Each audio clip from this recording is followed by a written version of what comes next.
Hey guys, Evan's coming at you. Welcome to February. And I just want to give you a couple quick updates on some things going on this month and some changes that's happened even since the new year. So as many of you guys see, we have some new staff on board. We have a lot of interns that's coming in. It's that season. Yes, they have to do burpees if they don't introduce themselves. But the goal is to empower them through this experience, learning how to put the things they learn in school into real life. The goal at the end of the internship is that they're hireable, that they can be competent and confident to execute the mission. And, my mission this year is for CNU Fit is to both build a better burger, meaning where the team is upskilling at a high level, as well as build a dream team, meaning we have solid core people and really good, support team members to help out when people can take vacations or people can leave. I said in December, right, there may be a shuffling of the deck, and sure enough, that the deck got shuffled a little bit. So there were some staff changes, but I think it's all for the best because God provides all our needs, and everything works out to the good. So that's the staff changes. We're going to see more of that. Some of the team are working, multiple shifts and things like that, even within a day. So as we expand the team, they may move their hours and their locations and everything else, so they can have, I don't want to say work-life balance, but a better harmony within what they do for work and what they want to do outside of work. Couple of things else. We have the Super Bowl coming up next week, and so I just want to give you a couple quick tips to navigate the Super Bowl very well. It starts with when you wake up on Sunday. So the idea is to load up your day with protein, ensure you're getting a lot of whole foods, not lots of lean proteins in there. And then as you're moving into the day, your carbs are decreasing, your vegetables may be increasing, and then you eat at least a nice meal before you go to a Super Bowl party, before you get together. Because typically, there's not a lot of resources available to move you towards your goal, right? It's chips and dips and chili and whatever else people eat during the Super Bowl. And so consider like where am I am with my goals and are the calories worth it? So this is not like a shame or guilt message saying don't eat the chips. But if you're in a cutting season and you want to maintain that cutting season, you're not going to die from not eating chips one night. But if you're like, hey, I could afford the calories, then enjoy it. And same thing with alcohol.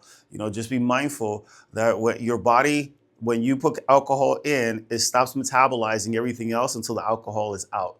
Your liver metabolizes alcohol, treats it like a poison. So just be sensitive to those things. Ensure you're loading up on your protein, though. That's the biggest tip I can tell you. And if they're carrying something, the best thing to carry is veggies. A lot of people just go and get like the potato salad and things like that, and you have nothing to eat. You don't want to be hungry through it. If you're going to enjoy decadence, enjoy it, and then just make it one nice, good meal, and then continue to move on. Hydrate like crazy is the last tip I'll tell you as you go into the Super Bowl. So remember, the day after, your weight may be up, but a lot of times it's just the volume of food that you're consuming. And then as your body eliminates that, then your weight will drop right back down. Your body doesn't like change, so it'll actually speed up your metabolism a little bit to get rid of the excess as long as you don't take any of those goodies home. So if it's your house, I promise you, if you throw it away or if you keep it, the people in Africa are not going to get it. So just put it in a trash bag, toss it away. Don't keep the food in your house after the Super Bowl. So I want to go through a couple things here. I'm going to skip and go to the updated waiver first, and then we're going to talk about metabolism, phase 1, and insulin resistance, right? So if you log into the CNU Fit app, you may see that there's a new waiver. I've been meaning to update the waiver for like 3-4 years now. It's the same waiver from like 12 years ago. So I updated it just so that the language is very clear and easy. I know some people in today's world are, this is a hyper litigious community and world that we're living. So they're like, I'm not really sure. So I just wanted it to be at ease where you can read it and go, okay, this is what it is, and so that's all it is, just an update. I will probably want to be doing it periodically, like every 2 to 3 years at most, but I just want to have that update in there. All right, let's talk about metabolism. So I'm going to erase this, but I have a way of remembering it all. So how does your metabolism work? So your metabolism is, if you're in a science class, it's 2 words, something called anabolism, the growth of tissue, and catabolism, the breaking down of tissues. I'm not going to go to anatomy class with you guys or anatomy physiology class, but I want to talk about how does it work on a functional level. And I had a conversation with a new client yesterday, and I was like, man, I haven't really taught this to our clients in a long time, and so it's typically 4 things that impact how many calories you burn every day. So So if you think about like, when people say my metabolism, right? It's really, they're talking about like how many calories am I burning each day, and we use a formula or an acronym called TDEE. It stands for um, total daily energy expenditure. So someone has a fast metabolism throughout their day, they're expending more calories. And if they have a slow metabolism throughout the day, they're not expending a whole lot of calories. And so if we want to keep lean and cut fat, our goal is that we're burning more calories than we're consuming, right? So this idea of, calories in, calories, that's an S, in minus calories out. If it's a plus sign, you're going to put on some weight. If it's a minus sign, you're going to lose weight. If it's an equal sign, it doesn't change, right? But what determines how many calories out? That's what we're looking at. Like, hey, I went to, I don't know, Buffalo Wild Wings, and I ordered 4 things. My calories in is probably going to be a little high. But many of our clients struggle with the fact that they're not eating a whole lot of food, and they eat fairly well, and they're still not losing weight. They feel like they're not doing that. And as I'm looking at the in-body reports, on your in-body, there's a section over here that kind of shows you your basal metabolic rate. It's right under your visceral fat. And then with our upgraded units, it has a range which says this is where it should be based on the amount of muscle, height, weight, fat, everything that you're holding on your body. What I've noticed recently is many of our clients, that number is below where it needs to be. And so I'll talk about TDEE, and I'll talk about what can suppress your metabolism. So TDEE, total daily energy expenditure, like the first things was called your basal metabolic rate. That's what we're seeing on the in-body. Typically, it's a combination of your age, your height, your weight, and your lean muscle tissue, you know. So this is like if I just laid in bed all day, lean muscle is everything that's not fat, mostly muscle, or lean tissue is everything not fat, but lean muscle specifically, right? So if I laid in bed and did nothing all day, I should burn a certain amount of calories. Those calories, when you look at the research, is anywhere between 60 to 75% of your total calories. And the reason why such a big range of 15% skews because if someone exercises a whole lot, then they do have more calories that they're burning of their total energy. But we say 60 to 75%. So most of what's going to happen with your results is going to come from your BMR. The second thing we look at is NEAT. NEAT stands for non-exercise activity thermogenesis, right? So the creation of heat. So basically, I talk with my hands all the time. I move and things like that. Somebody else may talk like this and they don't move at all, right? If we're both talking for 10 minutes, I'm going to burn a little bit more calories than they're going to burn just because I'm moving when I'm talking. So this is all the stuff you do. You walk back and forth, right? There's people like the young people, their legs don't move. They just do this whole thing. All those guys, they're burning a little bit more calories. So that's NEAT, your non-exercise activity thermogenesis. You don't really, like people say, like if you get up and go for slow walks, that can kind of increase your NEAT and things like that. But for most times, when you stop doing the walk, you stop doing it. So it's really exercise. The other thing is exercise. And so depending on the exercise that you do, right? For every 10, for every like 1 minute or so of exercise, so you're gonna burn, I don't know, maybe like I know if I work out for 60 minutes, I'm gonna burn between 300 to 600 calories depending on the intensity of the workout. So if we reverse engineer that back, we were working 5 to 10 calories per minute of exercise. You know. And of course, now I'm 46 years old. I know that means some of you guys are younger, most of you guys are older. I'm not doing box jumps. I'm not doing crazy burpees. I'm not doing CrossFit style workouts. Like that is not my goal. My joints cannot take that. I want to live long and strong. So we're gonna burn, maybe, for every, like 5 to 10 calories, kilocalories per minute of exercise. It's normal, So the last piece of it, though, is the thermic effect of food. So that's the heat generated in your food really quick, right? All your foods are either protein, carb, or fats, or they're a little combination of all three. So one of my favorite foods, everybody knows, is chocolate chip cookies, right? It's mostly fat and a little bit of carbs. Like if you really look at what's in there, it's a lot of butter. So it's mostly fat and a little bit of carbs. Or my second favorite food, I think God created it for me, it's pizza, right? And pizza is mostly carbs, some fat, and depending on what you put on top, you get a little bit of protein in there. The cheese is protein, yes, but not much, right? But if I'm having a steak, which is really my favorite healthy type food, my steak, I like a lean steak, so it's going to be mostly protein and a little bit of fat. So all foods are protein, carbs, and fat, and apples all carbs. Well, when I'm eating, if I had a piece of sugar, right, sugar dissolves really fast, so my body doesn't need to create heat to metabolize that food. But if I'm eating a steak, well, my body's gonna have to work a little bit more. My internal organs have to work a little bit more to break down the steak into the amino acids that it is. So it's gonna create more heat in there. Don't need to geek out on all that. I just enjoy that stuff. But basically, there's these four things that influence it. How we structure our diet can affect this, right? What we do in the gym is affecting this. If you just sit on the couch all day, versus doing the laundry, that's going to affect this. And this is the big thing, that there's a lot of things that impact that metabolism, right? Your sleep, your energy, your hydration, the fuel you're giving your cells on a daily basis, how much muscle you have on your body can have a direct impact.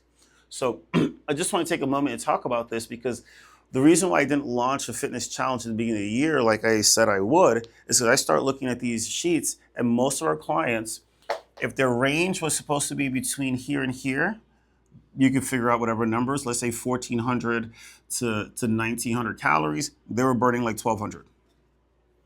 And I couldn't with integrity say, I'm going to give you a diet plan or a weight loss plan, and you already have a suppressed metabolism. Because this is how dieting works. And forgive this is a longer, you can hopefully play it by 2-speed or skip to the next section. I have it sectioned out for you. But typically what happens is, let's say you're maintaining 220 pounds, right? You're burning a certain amount of calories to maintain that. So that's X kcal. You're burning a certain amount of calories to maintain 220. Most of us, our weight is not like this. Like even the people that are like 400, 500, 600 pounds, they're probably holding that. So they have to have a certain amount of calories that maintain that amount. So you get this certain amount, and then you decide, I want a diet.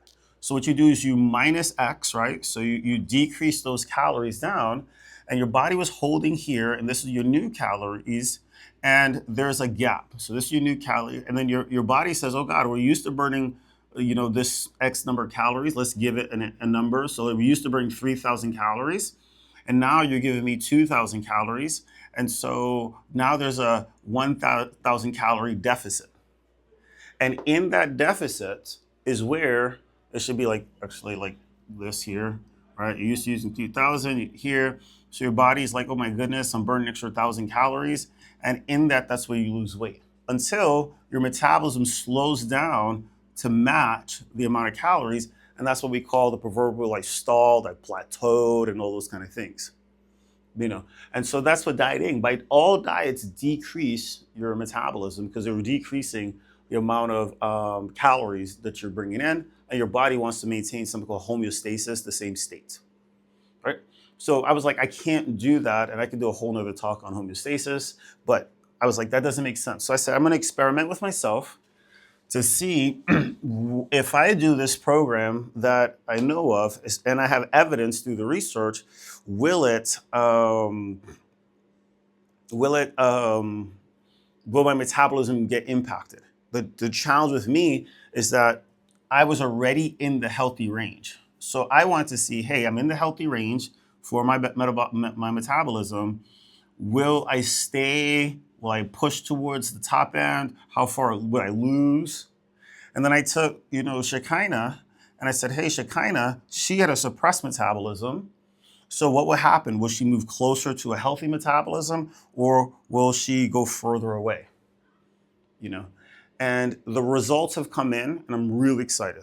So I lost about 20 calories, of my basal metabolic rate, which is normal. I lost about I think 11 or 12 pounds. And Shekinah gained 20 calories in her metabolism.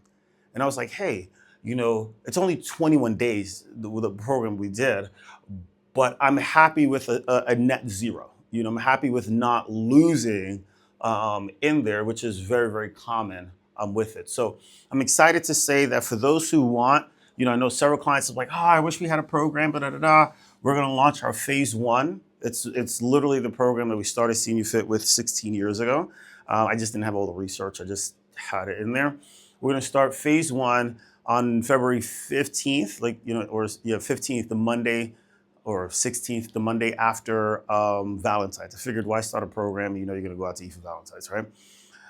If you decide to opt into it, there's going to be a form that we're going to send you. Hey, would you like to do phase one? If you say no, no harm, no foul. We ain't going to bother you with it. If you say yes, then you get, then you start getting messages in My Coach to guide you on which direction to go and how to do those things. The thought process behind it, because I'm not going to get into the details of this, for those who want to say, hey, I want to do something, we talk.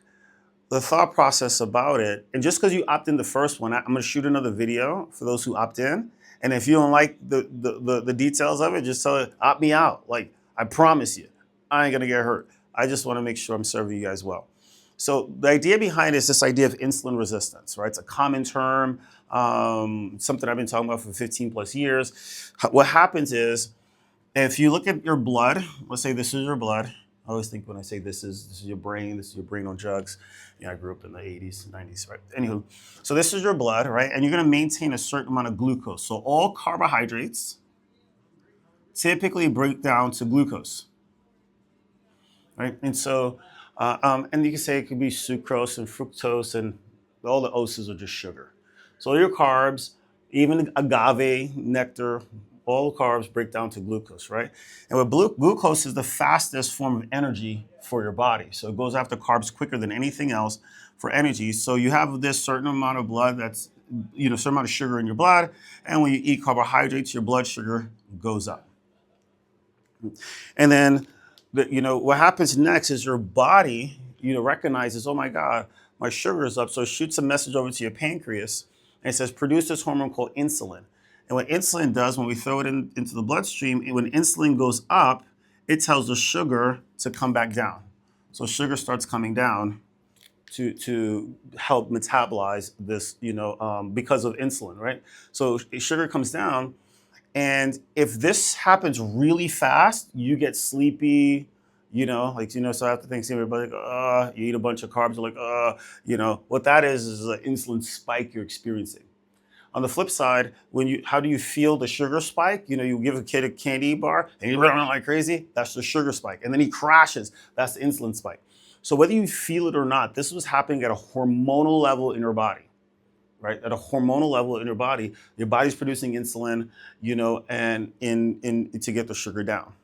Now the challenge becomes when we have a lot of, or we keep on dumping a bunch of sugar in our diet because we have a high carb lifestyle as Americans, high carb and fat, right? Even with the same amount of sugar, your brain says, I can't hear that insulin anymore, so you have to create more and more insulin. So now, let's say if it was a 1-to-1, it's a 1.5 to 1 or 1.2 to 1, right? And it continues to go up, and that's what we call insulin resistance. You go to the doctor, you test your blood sugar, and your blood sugar still looks normal because the insulin is still bringing the sugar down, but he doesn't test to see how much insulin you're using to get the blood sugar down. Think about like the TV, right? Can I hear the TV? Yep, I can still hear it. Well, what we need to figure out is what volume is the TV at for you to hear it. If the volume's at like 100, then you're deaf or you're hard of hearing, but you can still hear the show. And when you go to the doctor and they check your blood sugar, they're seeing, can you hear the show? They're not seeing what's the volume on the TV. But your body starts giving you messages about it. One, it tells you like you have brain fog or you're fatigue, or you get tired, in between meals. These are all signs of it. Your energy is slow. You crave like crunchy or sweet things. These are all signs that you're probably insulin resistant. For a woman, your waist is over 35 inches, and for a man, your waist is over 37 or 37, 39 inches. You're probably insulin resistant. For us, we have on the in-body, we can look and see, is your visceral fat above 10? you're insulin resistant. So it's important to understand that. That doesn't make carbs the demon. I know fitness people like to pick one of those three macros and tell you it's bad. They're not bad. It just means that your body right now in the state it is not metabolizing carbohydrates. So I say this to say is that this phase one program, it's all about helping people increase their sensitivity to insulin so you can listen to the TV at 10. That's the idea. If you do phase one, you can't cheat on it. You need to do all 21 days. It's hormones, the way your body works. Women understand hormones more than men, but there's a reason why, like if you're taking birth control pills, I know most of you guys are not at this point in your life, but if you did, it's 3 weeks on and then 1 week off. The week off is just so you just stay like in a rhythm, popping a pill, but the 3 weeks, your body goes through this hormonal component. So the idea is to put you through 3 weeks of this, meal plan, or therefore your body can start getting more sensitive. After phase one, we go into what's called the maintenance phase. So I don't want to make this longer, because I feel like I've been talking for quite a bit here, but I do wanted to share with you that we're really pumped. Whether you enjoy phase one or not, that's cool. Or whether you participate in or not, I think it's really cool. If you're traveling a whole lot, you may just say, hey, Vince, I can't do it now. Next time you do something, I'll do that. We're not always going to do phase one. Sometimes just lifestyle, different challenges that we have. But I know a lot of people have been talking about it. And it was cool to see that the results are coming in. I mean, TJ's on it. I think he's down in 2 weeks. He's down like 9 or 10 pounds, in 2 weeks. He still has another week to go. I mean, the more fat you got, the better you have to lose, right? But the more sensitive you are to insulin, the easier it is for your body to cut fat, and so it becomes challenging to even burn fat when you're insulin resistant. So I could do a whole nother talk specifically on carbohydrates, insulin resistance, and the effects and things you can do. If you guys want to, just shoot a message on that. But I just want to let you know these are updates for 2026 February, and you'll be seeing a message come out in a little bit saying, do you want to opt in to phase one? It'll just be a form to fill out. Click the link, go to the form, and then I'll use that and tell you what to do next. All right, talk to you in a bit. Have a phenomenal day.